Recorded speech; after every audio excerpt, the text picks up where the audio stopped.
Hello student, जेपीआईसी digital study में आपका स्वागत है। आज आपका 10th सोशल साइंस में आपका टॉपिक जो है जलियांवाला बाग हत्याकांड, इसका संदर्भ में हम लोग अध्ययन करेंगे कि जलियांवाला बाग हत्याकांड क्यों हुआ था, कहाँ पे हुआ था, इसकी क्या स्वरूप था, इसके संदर्भ में हम लोग अध्ययन करेंगे। जैसा कि आप जानते हैं कि जलियांवाला बाग हत्याकांड, इसके पहले रौलट एक्ट के संदर्भ में आपसे चर्चा किया गया था कि रौलट एक्ट क्या है, तो इसके संदर्भ में थोड़ा सा समझेंगे, उसके बाद हम लोग आगे बढ़ेंगे। रौलट एक्ट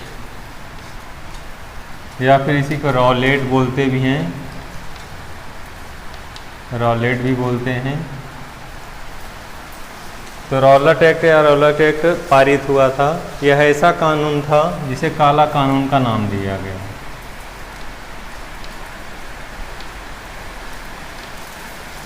काला कानून, तो इसे क्रांतिकारी जो थे, क्रांतिकारी गतिविधियों को रोकने के लिए रौलट एक्ट लाया गया था, जिससे क्रांतिकारी गतिविधियां भारत में ना चलाई जा सकें। जगह जगह पे क्रांतिकारी आंदोलन चल रहे थे।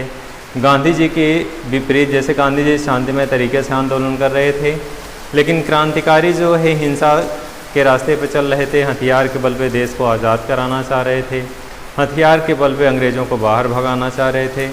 तो ऐसी स्थिति में जो युवा क्रांतिकारी लोग थे, उनका एक समूह था, वे आंदोलन चला रहे थे।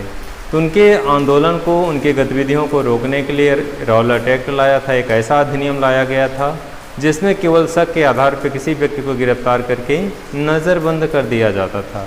तो इस रौलट एक्ट के विरोध में क्या हुआ था, जलियांवाला बाग जो अमृतसर में है, वहाँ पे एक सभा का आयोजन हुआ था। तो बहुत सरल तरीके से सीखेंगे। डियर स्टूडेंट, इस क्वेश्चन से आपका मानचित्र कार्य भी भरने के लिए आता है। मानचित्र में, जैसे मानचित्र में आपको भरने के लिए रहेगा, मान लीजिए कोई प्रदेश है और रहेगा जैसे वह स्थान जहाँ पे जलियांवाला बाग हत्याकांड हुआ था, तो आप जो है मानचित्र में ऐसे दर्शाएंगे, जो भी चिन्ह रहेगा, और बाहर ले जाके यहाँ पे लिखेंगे जलियांवाला बाग हत्याकांड अमृतसर,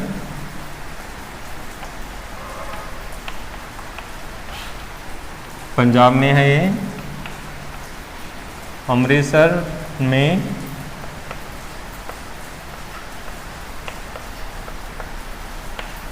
जलियांवाला बाग हत्याकांड। जैसा कि मानचित्र में भी 5 नंबर का क्वेश्चन अलग से मानचित्र भरने के लिए आता है, इसी से कि वह स्थान जहाँ पे जलियांवाला बाग हत्याकांड हुआ था। वेरी इंपॉर्टेंट क्वेश्चन है ये, इतिहास में मानचित्र में भरने के लिए आता है कि वह स्थान जहाँ पे जलियांवाला बाग हत्याकांड हुआ था। तो आप पंजाब अमृतसर में दिखाएंगे, मानचित्र में भर लेंगे वह स्थान जहाँ पे जलियांवाला बाग हत्याकांड हुआ था। डियर स्टूडेंट, हम लोग आगे बढ़ते हैं। तो जलियांवाला बाग में एक सभा आयोजित की गई थी। अमृतसर में है, पंजाब में, जलियांवाला बाग में एक सभा आयोजित की गई थी। सभा के आयोजन के पीछे का क्या उद्देश्य था, रौलट एक्ट। रौलट एक्ट एक ऐसा कानून था जिस पे किसी भी व्यक्ति को गिरफ्तार करके, यानी शक के आधार पर गिरफ्तार करके उसे गोपनीय स्थान पे छिपा दिया जाता था, यानी नज़रबंद कर दिया जाता था। तो इस तरह से जो है रौलट एक्ट के विरोध में, जो रौलट एक्ट कानून जो पास हुआ था, ऐसे कानून के विरोध में अमृतसर के जलियांवाला बाग में एक सभा आयोजित की गई थी। तो इस तरह से आप इस व्यवस्था क्रम को जानते रहें कि किस तरह से घटना आगे बढ़ती, आगे अंजाम हुआ घटना का। इसके संदर्भ में आप इस तरह से समझेंगे कि अमृतसर के मतलब पंजाब अमृतसर में है, और यहाँ पे जो है जलियांवाला बाग में एक सभा आयोजित किया गया था। किसके विरोध में, रौलट एक्ट के विरोध में।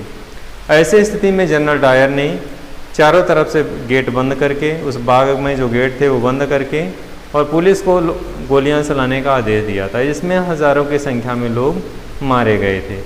इस घटना को क्या नाम दिया गया, जलियांवाला बाग हत्याकांड। वेरी इंपॉर्टेंट क्वेश्चन है, बोर्ड एग्जाम में अक्सर आता है इस तरह से क्वेश्चन, या फिर मानचित्र में भरने के लिए आता है कि वह स्थान जहाँ पे जलियांवाला बाग हत्याकांड हुआ था। तो आप पंजाब अमृतसर दिखाएंगे कि यहाँ पे जलियांवाला बाग हत्याकांड हुआ था। किसके, जलियांवाला बाग में सभा किस उद्देश्य से आयोजित की गई थी या किसके विरोध में, तो रौलट एक्ट जो काला कानून पास हुआ था, इसी के विरोध में यहाँ पे क्या हुआ था, एक सभा आयोजित की गई थी। आगे बढ़ेंगे। 13 अप्रैल 1919, ये डेट याद रखेंगे, विकल्पी क्वेश्चन भी आता है, शॉर्ट क्वेश्चन भी आता है कि जलियांवाला बाग हत्याकांड कब हुआ था, 13 अप्रैल 1919 ईस्वी को।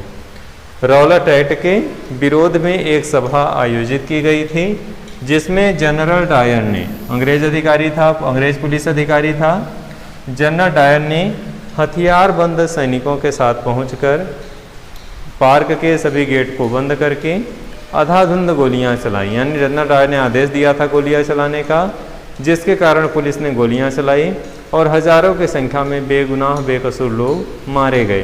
तो इस घटना को क्या नाम दिया गया, जलियांवाला बाग हत्याकांड, जिसके संदर्भ में आप जानते हैं कि इससे मानचित्र भी बनने के लिए आता है कि वह स्थान जहाँ पे जलियांवाला बाग हत्याकांड हुआ था। आगे चल के जब मानचित्रकार कराएंगे तो इसे आप अभ्यास करते रहेंगे और इन घटनाओं को मानचित्र में दर्शाएंगे कि अमृतसर यानी वह स्थान जहाँ पे जलियांवाला बाग हत्याकांड हुआ था।